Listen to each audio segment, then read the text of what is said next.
station covering all of the DMV. This is DC News Now. Tonight on DC News Now at 5, new details on the Metro shooter and his past. We'll have the latest from inside the courtroom. Also, stretching your dollar with the big game just around the corner. Many are gearing up for watch parties. We'll have where you can get fan favorites on a budget. And making history, how the newest Hagerstown mayor is paving the way for future generations. And once again here today, we had plenty of clouds in the sky and warm temperatures. Are both of these set to stick around as we go toward the middle of the week?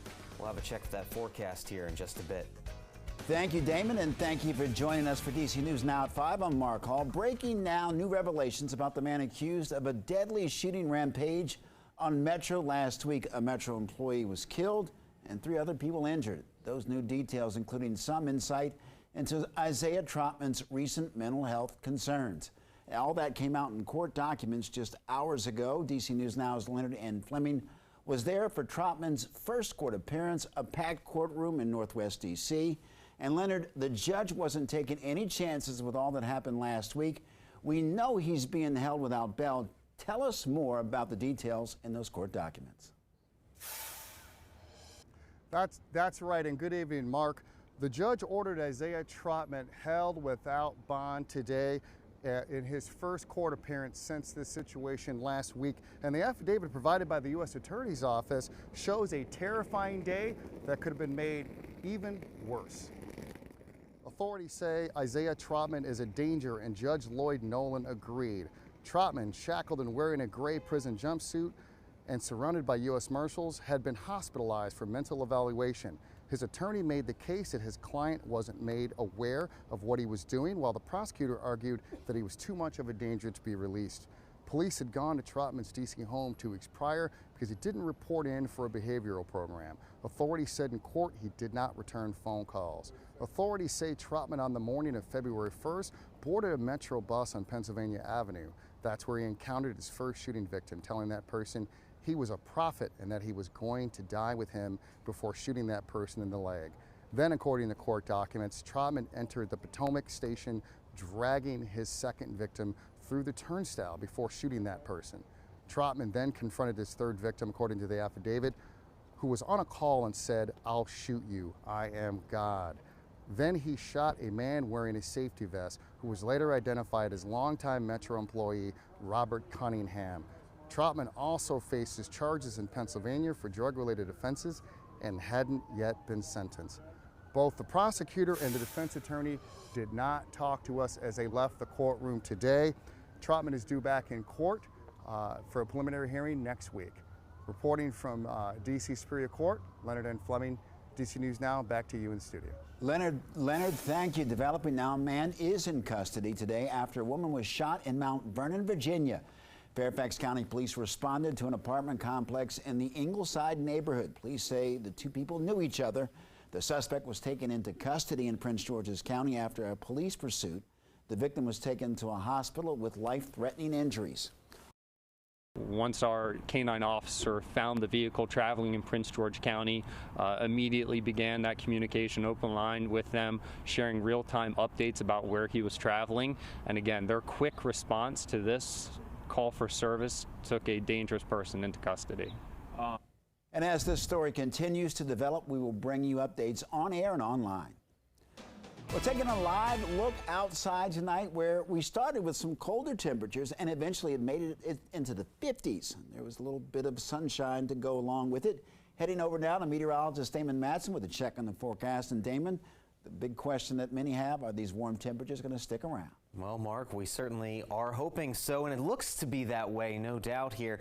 Yeah, this warm winter is not showing any signs of stopping, even despite the fact that today we didn't have too much sunshine. A lot of high clouds continued to roll right into the DMV all day long. Now, again, these were very thin and high up there in the atmosphere, so that's how that sunshine was able to still filter down and help to warm us up. But really, we're not going to see any breakup of these clouds anytime soon. And we're keeping an eye on some showers back across southwestern Pennsylvania.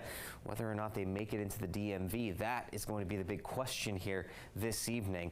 And part of the reason, too, we had warm temperatures, the wind direction today. Right out of the south, it was a bit breezy at times. Those winds are starting to lighten up a little bit more into that 8 to 12 mile per hour range now. But all in all, these southerly winds combined with those few peaks of sunshine help to boost those temperatures all the way back into the 50s here today. And as we move along into the night now, it's not going to stop being mild. The temperature will continue to hold up into the upper 50s for the next few hours, then just back into the mid and upper 40s as we go later on into the evening time. And those few spotty showers, they look to be most likely back toward the Pennsylvania-Maryland line between now and midnight tonight. And how about this? We are still going to get warmer as we go into your Wednesday and Thursday with temperatures all the way into the 60s. But the question is, are these temperatures going to be record-breaking by any means? And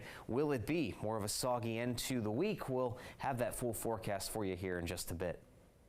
Damon, thank you. Developing now, 2 elderly women have died after being trapped in their house during an early morning fire. DC News Now's Lex Juarez has more. Well, that's right. A mother and daughter, Lina and Dorlin Russ, got stuck inside of the second floor of this home while it was on fire overnight. Now, I got to speak with the son and brother of the two, and he shared more about their lives with me. And this survived the fire, so this is going to survive in our family. A piece of Lina Elizabeth Russ's artwork.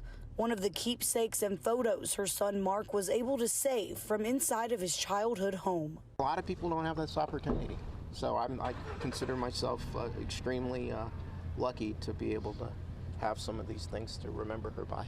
She and Mark's sister, Dorlin Michelle Russ, died after being trapped on the second floor during an electrical fire. When you have fires, there's smoke, and sometimes people don't survive the smoke. Right. So, and that was the case this morning.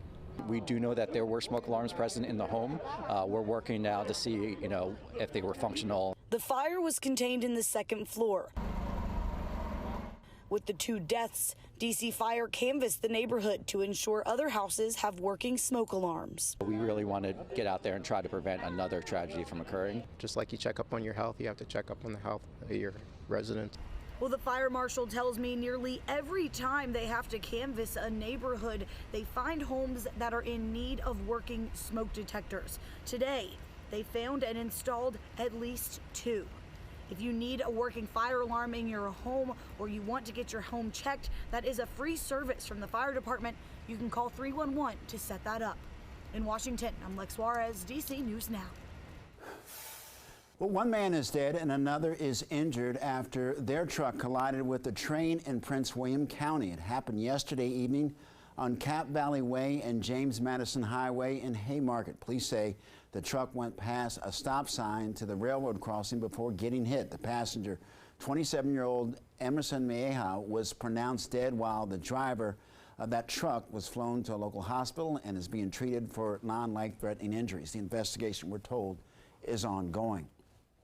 Well, 100 guests, most of them tenants of a condemned hotel in Hagerstown, have a new place to stay tonight. Fire department evacuated the APM Inn and suites and said that it's not safe right now to stay there. When people were smoking in the hallways, the fire department discovered the building's alarms and sprinkler system weren't working. The businesses in the establishment, a hair salon and coffee shop, are also forced to close. We're not in the business of putting people out on the street or putting them in a position where they would have to be there. Brought in a number of agencies who coordinated with the city to find these people places to be.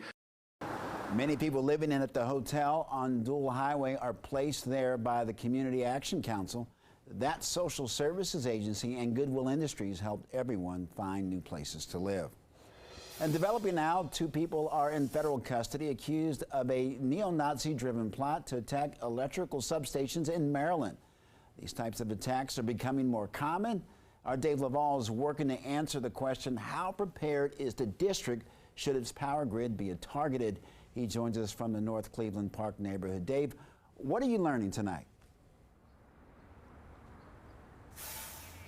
Mark, we reached out to local federal agencies and D.C. Homeland Security. They did not respond. We also talked to D.C. police. They told us they do not comment on high security issues such as power grids, but they did tell us they routinely share information with partner agencies so that everybody is on the same page. Federal authorities announced Monday the arrest of Brandon Russell of Orlando, Florida, a described neo-Nazi, and Maryland's Sarah Clendaniel. Prosecutors claim the two intended to attack the electrical substations around Baltimore. They first planned their assault last June. You may recall more than 45,000 homes and businesses in North Carolina lost power for several days in a similar attack. Meanwhile, Pepco operates a substation in D.C. While the energy provider declined to go on camera, it did tell us in an email that protecting the electrical grid infrastructure and ensuring its continued security, safety, and reliability for the customers are the top priorities. Meanwhile, mixed reactions tonight from people around D.C. as to whether they're worried someone may attack the city's power grid. It's scary, just thinking that this could happen here, and it would happen here. The Capitol's here, just to make a statement, but it is pretty terrifying when you think about it happening so close to you. I think that the city of DC can do a good job at preventing something like that happening. BGE, meanwhile, sent us an email statement a few moments ago in which it said it's increased spending over the last decade to improve technology to prevent both physical and cyber attacks. Meanwhile, each of the two suspects charged in the case involving Baltimore could spend up to 20 years in federal prison if convicted. Live in Northwest, Dave Laval, DC News Now. Dave, thank you. New photos tonight showing U.S. Navy sailors recovering the Chinese surveillance balloon that was shot down recently. The balloon was recovered off the coast of Myrtle Beach in South Carolina on Sunday.